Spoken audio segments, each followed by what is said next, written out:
ಸದರಿ ತೀರ್ಪು ಮತ್ತು ಡಿಕ್ರಿಯಿಂದ ಬಾಧಿತಳಾಗಿ ಎರಡನೇ ಪ್ರತಿವಾದಿಯು ಸಿವಿಲ್ ಪ್ರಕ್ರಿಯಾ ಸಂಹಿತೆ 1908ರ 96ನೇ ಪ್ರಕರಣದ ಅಡಿಯಲ್ಲಿ ಈ ಅಪೀಲನ್ನು ಸಲ್ಲಿಸಿದ್ದಾಳೆ. 4th paragraph.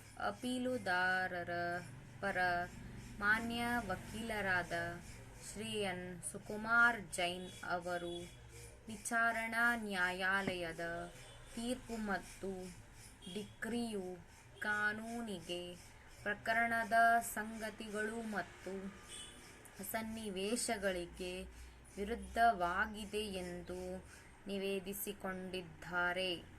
ಮುಂದುವರೆದು ದಾನಪತ್ರದ ನೋಂದಣಿಯ ದಿನಾಂಕದಿಂದ 12 ವರ್ಷಗಳು ಕಳೆದ ನಂತರ ದಾವೆ ಸಲ್ಲಿಸಿದ್ದರೂ ಸಹ ದಾವೆಯನ್ನು ಡಿಕ್ರಿಗೊಳಿಸುವಲ್ಲಿ ಮಾನ್ಯ ನ್ಯಾಯಾಧೀಶರು ತಪ್ಪು ಮಾಡಿದ್ದಾರೆಂದು ಅವರು ನಿವೇದಿಸಿದ್ದಾರೆ. ಅಲ್ಲದೆ 1 ಮತ್ತು 3ನೇ ವಾದಗಳು ದಾವೆ ಸಲ್ಲಿಸುವಲ್ಲಿ ಆದ ವಿಳಂಬಕ್ಕೆ ಸಿಂಧುವಾದ ಕಾರಣಗಳನ್ನು ನೀಡಿಲ್ಲ ಎಂದು ವಾದಿಸಿದ್ದಾರೆ. ಅಧಿವಿಚಾರಣಾ ನ್ಯಾಯಾಲಯವು ದಾಖಲೆಯಲ್ಲಿ ಮೌಖಿಕ ಸಾಕ್ಷ್ಯದ ಗುಣಾವಗುಣಗಳನ್ನು ಸರಿಯಾಗಿ ವಿವೇಚಿಸಿಲ್ಲವೆಂದು ವಕೀಲರು ನಿವೇದಿಸಿದರು. ಪಾರ್ಟಿ ಸವಾಲಿನಲ್ಲಿ ವಾದಿಗಳು ತಾವು ದಾವೆಯ ಅನುಸೂಚಿತ ಸ್ವತ್ತಿನ ಸ್ವಾಧೀನದಲ್ಲಿದ್ದಾರೆಂದು ತೋರಿಸಲು ತಮ್ಮ ಬಳಿ ಯಾವುದೇ ದಸ್ತಾವೇಜಿಯ ಸಾಕ್ಷ್ಯವಿಲ್ಲವೆಂದು ನಿರ್ದಿಷ್ಟವಾಗಿ ಒಪ್ಪಿಕೊಂಡರು. ಹಾಗೆ ಸ್ಪಷ್ಟವಾಗಿ ಒಪ್ಪಿಕೊಂಡಿದ್ದರೂ ವಿಚಾರಣಾ ನ್ಯಾಯಾಲಯವು ಪ್ರತಿವಾದಿಗಳ ವಿರುದ್ಧವಾಗಿ ನಿರ್ಬಂಧಾಜ್ಞೆಯ ಪರಿಹಾರವನ್ನು ತಪ್ಪಾಗಿ ನೀಡಿದೆ. ದಾವಾ ಅನುಸೂಚಿತ ಸ್ವತ್ತಿನ ಮೇಲೆ ತನ್ನ ಸ್ವಾಧೀನವನ್ನು ಸಮರ್ಥಿಸಿಕೊಳ್ಳುವಲ್ಲಿ ಎರಡನೇ ಪ್ರತಿವಾದಿಯು ಹಾಜರುಪಡಿಸಿದ ನೋಂದಾಯಿತ ದಾನಪತ್ರ, ಖಾತಾ, ಉದ್ಭೂತ ಭಾಗದಂತಹ ದಸ್ತಾವೇಜಿಯ ಸಾಕ್ಷ್ಯದ ಗುಣಾವಗುಣಗಳನ್ನು ವಿವೇಚಿಸಲು ವಿಚಾರಣಾ ನ್ಯಾಯಾಲಯವು ವಿಫಲವಾಗಿದೆ ಎಂದು ವಾದಿಸಲಾಗಿದೆ. ವಾದಗಳ ತಂದೆ ದಿವಂಗತ ಮುನಿಯಪ್ಪ ಅವರು ಅನೇಕ ದಾನಪತ್ರಗಳು ಮತ್ತು ಕ್ರಯಪತ್ರಗಳನ್ನು ಮಾಡಿದ್ದಾರೆ. ಆ ವ್ಯವಹಾರಗಳನ್ನು ವಾದಿಗಳು ಪ್ರಶ್ನಿಸಿರುವುದಿಲ್ಲವೆಂಬ ಸಂಗತಿಯ ಗುಣಾವಗುಣಗಳನ್ನು ಅಧಿವಿಚಾರಣಾ ನ್ಯಾಯಾಲಯವು ವಿವೇಚಿಸಿಲ್ಲ ಎಂದು ವಾದಿಸಲಾಗಿದೆ. ವಾದಿಗಳ ಅಣ್ಣ ವಿಚಾರಣೆ ಮಾಡದಿರುವುದು ದಾವೆಗೆ ಬಹುಮುಖ್ಯ ಅಂಶವಾಗಿದೆಯೆಂಬ ಸಂಗತಿಯನ್ನು ಗಮನಿಸಲು ವಿಚಾರಣಾ ನ್ಯಾಯಾಲಯವು ವಿಫಲವಾಗಿದೆ ಎಂದು ಮಾನ್ಯ ವಕೀಲರು ಪ್ರಬಲವಾಗಿ ಮಂಡಿಸಿದ್ದಾರೆ. ಅಷ್ಟೇ ಅಲ್ಲದೆ ದಾನಪತ್ರ ಮಾಡಿರುವುದರ ಬಗ್ಗೆ ಅರಿತಿರುವುದನ್ನು ಯೋಚಿಸಿ PW1 ನೀಡಿದ ಅನೇಕ ಹೇಳಿಕೆಗಳನ್ನು ವಿವೇಚಿಸಲು ವಿಚಾರಣಾ ನ್ಯಾಯಾಲಯವು ವಿಫಲವಾಗಿದೆ ಎಂದು ಅವರು ಹೇಳಿದರು.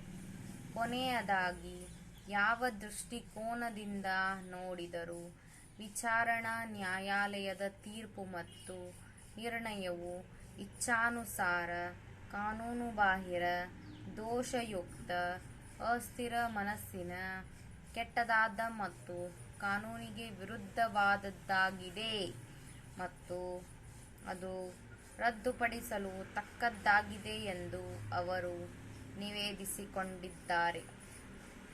ವಾದಗಳನ್ನು ಸಾಬೀತುಪಡಿಸಲು ಅಪೀಲುದಾರರ ಪರ ಮಾನ್ಯ ವಕೀಲರು ಈ ಮುಂದಿನ ತೀರ್ಮಾನಗಳ ಮೇಲೆ ಅವಲಂಬಿಸಿದ್ದಾರೆ.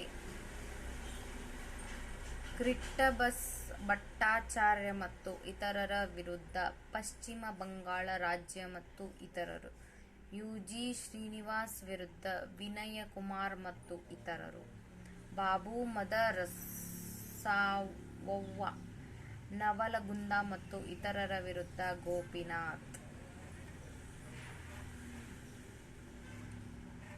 ಅದಕ್ಕೆ ವಿರುದ್ಧವಾಗಿ ಶ್ರೀ ಕೆ. ಎಸ್. ನಾಗರಾಜ ರಾವ್ ಅವರು ವಿಚಾರಣಾ ನ್ಯಾಯಾಲಯವು ಹೊರಡಿಸಿದ ತೀರ್ಪು ಮತ್ತು ಡಿಕ್ರಿಯನ್ನು ಸಮರ್ಥಿಸಿದ್ದಾರೆ. ವಾದಿಗಳು ಮತ್ತು 1ನೇ ಪ್ರತಿವಾದಿಯು ಹಿಂದೂ ಅವಿಭಕ್ತ ಕುಟುಂಬದ ಸದಸ್ಯರಾಗಿದ್ದಾರೆ ಮತ್ತು ಅಂಗೀಕರಿಸಲಾದಂತೆ ದಾವಾ ಅನುಸೂಚಿತ ಸ್ವತ್ತು ಅವಿಭಕ್ತ ಕುಟುಂಬದ ಸ್ವತ್ತಾಗಿದೆ. 1ನೇ ಪ್ರತಿವಾದಿಯು ದಾವಾ ಅನುಸೂಚಿತ ಸ್ವತ್ತಿನಲ್ಲಿ ಅವಿಭಜಿತ ಪಾಲನ್ನು ಮಾತ್ರ ಹೊಂದಿದ್ದರು, ಅಂದರೆ ದಾನಪತ್ರ ಬರೆಯಲು ಅವರಿಗೆ ಸಂಪೂರ್ಣ ಹಕ್ಕಿಲ್ಲ ಎಂದು ಅವರು ವಾದಿಸಿದರು. ಅಷ್ಟೇ ಅಲ್ಲದೆ ಹಿಂದೂ ಕೂಡ ಪಾಲುಗಾರ ತನ್ನ ಅವಿಭಜಿತ ಸಹಭಾಗಿತ್ವದ ಪಾಲನ್ನು ದಾನ ಕೊಡಲಾಗದು ಎಂಬ ಕಾನೂನು ಸುಸ್ಥಾಪಿತವಾಗಿದೆ ಎಂದು ನಿವೇದಿಸಿಕೊಂಡರು.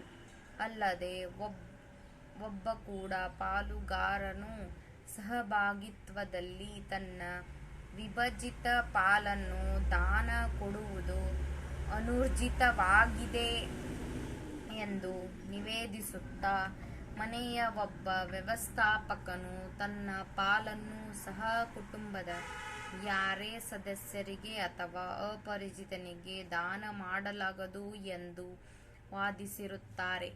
ಅಧಿವಿಚಾರಣಾ ನ್ಯಾಯಾಲಯವು ಮೌಖಿಕ ಮತ್ತು ದಾಖಲೆಯಲ್ಲಿನ ದಸ್ತಾವೇಜಿಯ ಸಾಕ್ಷ್ಯದ ಗುಣಾವಗುಣಗಳನ್ನು ಸರಿಯಾಗಿಯೇ ವಿವೇಚಿಸಿದೆ ಮತ್ತು ಕೋರಲಾದಂತೆ ದಾವೆಯನ್ನು ಡಿಕ್ರಿಗೊಳಿಸಿದೆ ಎಂದು ವಕೀಲರು ವಾದಿಸಿದರು. ಹೀಗಾಗಿ ಅಪೀಲುದಾರರು ಅಧಿವಿಚಾರಣಾ ನ್ಯಾಯಾಲಯದ ತೀರ್ಪು ಮತ್ತು ಡಿಕ್ರಿಯಲ್ಲಿ ಹಸ್ತಕ್ಷೇಪ ಮಾಡಲು ಯಾವುದೇ ಒಳ್ಳೆಯ ಕಾರಣ ನೀಡಿಲ್ಲ ಎಂದು ಅವರು ಹೇಳಿದ್ದಾರೆ. ತದನುಸಾರವಾಗಿ ಈ ಅಪೀಲನ್ನು ವಜಾ ಮಾಡಬಹುದು ಎಂದು ಅವರು ನಿವೇದಿಸಿದ್ದಾರೆ. ಈ ವಾದವನ್ನು ಸಾಬೀತುಪಡಿಸಲು ಮಾನ್ಯ ವಕೀಲರು ಈ ಮುಂದಿನ ತೀರ್ಪುಗಳ ಮೇಲೆ ಅವಲಂಬಿಸಿದ್ದಾರೆ. ಶಂಕರಯ್ಯ ಬಾಲಯ್ಯ ಪೂಜಾರಿ ವಿರುದ್ಧ ಚಂಪಾಬಾಯಿ, ರುದ್ರವ್ವ ವಿರುದ್ಧ ಬಾಲವ್ವ ಹಾಗೂ ಇನ್ನೊಬ್ಬರು. ಆಯಾ ಪಕ್ಷಕಾರರ ಪರವಾಗಿ ಮಂಡಿಸಲಾದ ವಾದಗಳನ್ನು ನಾನು ಆಲಿಸಿದ್ದೇನೆ ಮತ್ತು ದಾಖಲೆಗಳನ್ನು ಎಚ್ಚರಿಕೆಯಿಂದ ಪರಿಶೀಲಿಸಿದ್ದೇನೆ. ಪರಿಗಣನೆಗೆ ಉದ್ಭವವಾಗುವ ಪ್ರಶ್ನೆಗಳು ಹೀಗಿವೆ. ಒಬ್ಬ ಕೂಡು ಪಾಲುದಾರನು ಕೂಡು ಪಾಲಿನ ಸ್ವತ್ತಿನಲ್ಲಿ ತನ್ನ ಅವಿಭಜಿತ ಪಾಲನ್ನು ದಾನ ಮಾಡುವುದು ಸಿಂಧುವಾಗಿದೆಯೇ? ಶ್ರೀ ಮುನಿಯಪ್ಪ, 1ನೇ ಪ್ರತಿವಾದಿಯು 2ನೇ ಪ್ರತಿವಾದಿ ಅಪರಿಚಿತಳ ಹೆಸರಿನಲ್ಲಿ ದಾನ ಬರೆದುಕೊಡಲು ಸಂಪೂರ್ಣ ಹಕ್ಕನ್ನು ಹೊಂದಿದ್ದನೇ? ಪರಿಗಣನೆಗಾಗಿ ಉದ್ಭವವಾಗಿರುವ ಪ್ರಶ್ನೆಗಳಿಗೆ ನಾನು ಉತ್ತರಿಸುವ ಮೊದಲು ದಾನಗಳ ಕುರಿತಾದ ಈ ಹಿಂದಿನ ಕಾನೂನಿಗೆ ಸಂಬಂಧಿಸಿದಂತೆ ಕೆಲವು ಮಾತುಗಳನ್ನು ಹೇಳಲು ಇಚ್ಛಿಸುತ್ತೇನೆ. ದಾನಗಳಿಗೆ ಸಂಬಂಧಿಸಿದ ಕಾನೂನುಗಳು. ಸಂಸ್ಕೃತ ಬರಹಗಾರರು ಕಾನೂನಿನ 18 ಹಕ್ಕುಗಳಲ್ಲಿ ಒಂದಾದ ದಾನಗಳ ಪುನರಾರಂಭ ಎಂಬ ಶೀರ್ಷಿಕೆಯ ಅಡಿಯಲ್ಲಿ ದಾನಗಳ ಪುನಃಪ್ರಾಪ್ತಿ ಎಂಬ ಶೀರ್ಷಿಕೆಯಡಿ ಹಿಂದೆ ದಾನಗಳ ಕುರಿತಂತೆ ಇದ್ದ ಕಾನೂನುಗಳ ಬಗ್ಗೆ ಹಲವಾರು ಕುತೂಹಲಕರ ಅಂಶಗಳನ್ನು ಹೇಳಿದ್ದಾರೆ. ನಾರದನು ಒಂದು ಅನ್ವಯಹಿತ ಠೇವಣಿ, ಯಾಚಿತ ಅಡವು, ಜಂಟಿ ಸ್ವತ್ತು, ಠೇವಣಿ, ಮಗ, ಹೆಂಡತಿ, ಸಂತಾನ ಹೊಂದಿದವರ ಇಡೀ ಸ್ವತ್ತು ಮತ್ತು ಇನ್ನೊಬ್ಬ ವ್ಯಕ್ತಿಗೆ ನೀಡಿದ ಭಾಷೆ ಇವು ಒಬ್ಬರ ಅತ್ಯಂತ ದುರ್ದಶೆಯ ಸಂದರ್ಭದಲ್ಲೂ ಸಹ ಪರಭಾರೆ ಮಾಡಬಾರದೆಂದು ಶಾಸ್ತ್ರ ಪ್ರಮಾಣಗಳ ಮೂಲಕ ಘೋಷಿಸಲಾಗಿದೆ ಎನ್ನುತ್ತಾನೆ. ಕುಟುಂಬವನ್ನು ನಿರ್ವಹಿಸುವ ಖರ್ಚು ವೆಚ್ಚಗಳ ನಂತರ ಏನು ಉಳಿದಿದೆಯೋ ಅದನ್ನು ನೀಡಬಹುದು. ಆದರೆ ಏನನ್ನಾದರೂ ಕೊಟ್ಟು ಬಿಡುವುದರ ಜೊತೆಗೆ ಮನೆಯಾತನು ನಿಂದನೆಯನ್ನು ಭರಿಸಬೇಕಾಗುತ್ತದೆ. ಬೃಹಸ್ಪತಿಯ ಪ್ರಕಾರ ಸ್ವಯಾರ್ಜಿತ ಸ್ವತ್ತನ್ನು ಅದರ ಮಾಲೀಕನು ಸಂತೋಷದಿಂದ ದಾನ ಕೊಡಬಹುದು ಎನ್ನುತ್ತಾನೆ. ಬೇರೆ ರಾಷ್ಟ್ರಗಳಲ್ಲಿ ದಾನಗಳು ಮಾರಾಟದ ಹೋಲಿಕೆಯೊಂದಿಗೆ ತಮ್ಮನ್ನು ತಾವು ಮರೆಮಾಚಿಕೊಳ್ಳಲು ಪ್ರಯತ್ನಿಸುತ್ತವೆ. ಹಿಂದೂ ಕಾನೂನಿನ ಪ್ರಕಾರ ದಾನದ ರೂಪವನ್ನು ತಳೆಯುವ ಮೂಲಕ ಮಾರಾಟಗಳು ರಕ್ಷಣೆಯನ್ನು ಕ್ಲೇಮು ಮಾಡುತ್ತವೆ. ಮಿತಾಕ್ಷರನ ಪ್ರಕಾರ ದಾನದತ್ತಿಯನ್ನು ಪ್ರಶ್ನಿಸುವ ಕಾರಣ ಮಾರಾಟವನ್ನು ಮಾಡಬೇಕಿದ್ದರೆ ದಾನದ ರೂಪದಲ್ಲಿ ಚಿರಾಸ್ತಿಯ ವರ್ಗಾವಣೆಗಾಗಿ ಅದರೊಂದಿಗೆ ಸುವರ್ಣ ಮತ್ತು ಜಲದೊಂದಿಗೆ ಧಾರೆ ಎರೆಯುವ ಮೂಲಕ ದಾನದತ್ತಿಯನ್ನು ಅನುಸಮರ್ಥಿಸಲು ಅದನ್ನು ನೆರವೇರಿಸಬೇಕು. ನಾರದನು 16 ಬಗೆಯ ಅಸಿಂಧುವಾದ ದಾನಗಳನ್ನು ಹೇಳುತ್ತಾನೆ. ಅವುಗಳೆಂದರೆ ಕಾಯಂ ಅಥವಾ ತಾತ್ಕಾಲಿಕವಾಗಿರಲಿ, ದಾನಿಯ ದಾನ ನೀಡುವ ಅಸಾಮರ್ಥ್ಯತೆ, ದಾನ ನೀಡುವ ನೈಜ ಉದ್ದೇಶ ಇಲ್ಲದಿರುವುದು, ಭಯ, ಮೋಸ, ತಪ್ಪು ನಿರೂಪಣೆ ಅಥವಾ ಪ್ರಮಾದದಿಂದ ಪ್ರೇರಿತಗೊಳ್ಳುವುದು ಮುಂತಾದ ವಿವಿಧ ಸಂದರ್ಭಗಳನ್ನು ಒಳಗೊಂಡಿದೆ. ಅವುಗಳಲ್ಲಿ ಹಲವು ಅಂಶಗಳು ಆಧುನಿಕ ಕಾನೂನಿನಲ್ಲಿ ದಾನವನ್ನು ಅಸಿಂಧುಗೊಳಿಸುತ್ತವೆ. ಸ್ವತ್ತು ಸಂಪೂರ್ಣವಾಗಿ ಅದರ ಮಾಲೀಕನ ಸುಪರ್ದಿನಲ್ಲಿದ್ದಾಗ ಅವನು ನೋಡಿಕೊಳ್ಳಲು ಹಕ್ಕುಳ್ಳವರಾದಂಥವರ ಕ್ಲೇಮುಗಳಿಗೆ ಸ್ವಲ್ಪ ಮಟ್ಟಿಗೆ ಒಳಪಟ್ಟು ಅವನು ಅದನ್ನು ಮಾರಬಹುದಾದ ಅಥವಾ ಅಡಮಾನ ಮಾಡಬಹುದಾದಷ್ಟು ಮುಕ್ತವಾಗಿ ಅದನ್ನು ಕೊಟ್ಟು ಬಿಡಬಹುದು ಎಂಬುದನ್ನು ಗಮನಿಸುವುದು ಸೂಕ್ತವಾಗುತ್ತದೆ.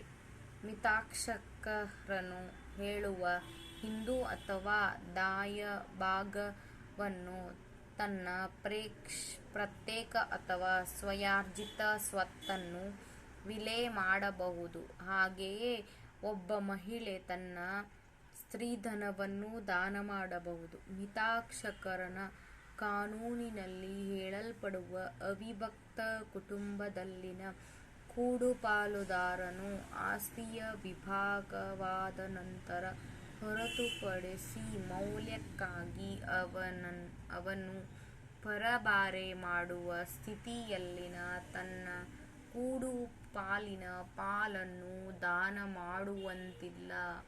ಸ್ವತ್ತು ಸಂಪೂರ್ಣವಾಗಿ ವ್ಯಕ್ತಿ ಸುಪರ್ದಿನಲ್ಲಿದ್ದರೆ ಅಗತ್ಯತೆಯ ಆಧಾರದ ಮೇಲೆ ಒಂದು ವ್ಯವಹಾರವನ್ನು ಬೆಂಬಲಿಸಬಹುದು ಮತ್ತು ಒಂದು ಸಾಮಾನ್ಯ ನಿಯಮವಾಗಿ ಅದನ್ನು ದಾನ ಮಾಡುವುದು ಎಂದಿಗೂ ಸಿಂಧುವಲ್ಲ.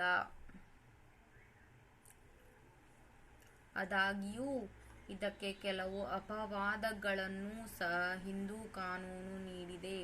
ಪವಿತ್ರ ಧಾರ್ಮಿಕ ಅಥವಾ ಧರ್ಮಾರ್ಥ ಉದ್ದೇಶಗಳಿಂದಾಗಲಿ ಅಥವಾ ಹಿಂದೂ ಸಾಮಾನ್ಯ ನಂಬಿಕೆಗಳ ಪ್ರಕಾರ ದಾನಗಳನ್ನು ಸಾಮಾನ್ಯವಾಗಿ ನೀಡಲಾಗುವಂತಹ ಪವಿತ್ರ ಸಂದರ್ಭಗಳಲ್ಲಿ ದಾನ ಮಾಡಬಹುದು. ಈ ಅಸಾಧಾರಣ ಅಧಿಕಾರವನ್ನು ಸರಿಯಾಗಿ ಮತ್ತು ಸಮಂಜಸವಾಗಿ ಪರಿಮಿತಿಗಳೊಳಗೆ ಮಾತ್ರ ಚಲಾಯಿಸಬಹುದು. ದಾನಗಳ ಆಧುನಿಕ ಕಾನೂನು ತೀರ್ಪು ಜನ್ಯ ಕಾನೂನಿನ ಭಾಗದಲ್ಲಿ ಮತ್ತು ಸ್ವತ್ತು ವರ್ಗಾವಣೆ ಅಧಿನಿಯಮ 1882 ರ 2ನೇ ಮತ್ತು 4ನೇ ಅಧ್ಯಾಯಗಳ ಉಪಬಂಧಗಳ ಭಾಗದಲ್ಲಿ ಒಳಗೊಂಡಿದೆ. ಸ್ವತ್ತು ವರ್ಗಾವಣೆ ಅಧಿನಿಯಮದ ಉಪಬಂಧಗಳು ಅನ್ವಯಿಸದಿರುವ ಕಡೆಗಳಲ್ಲಿಯೂ ಸಹ ತಾಂತ್ರಿಕ ನಿಯಮಗಳನ್ನು ಹೊರತುಪಡಿಸಿ ಇದರ ತತ್ವಗಳನ್ನು ನ್ಯಾಯ ಹಾಗೂ ಸಮಾನ ನೀತಿಯ ನಿಯಮಗಳಾಗಿ ಅನ್ವಯಿಸಲಾಗಿದೆ.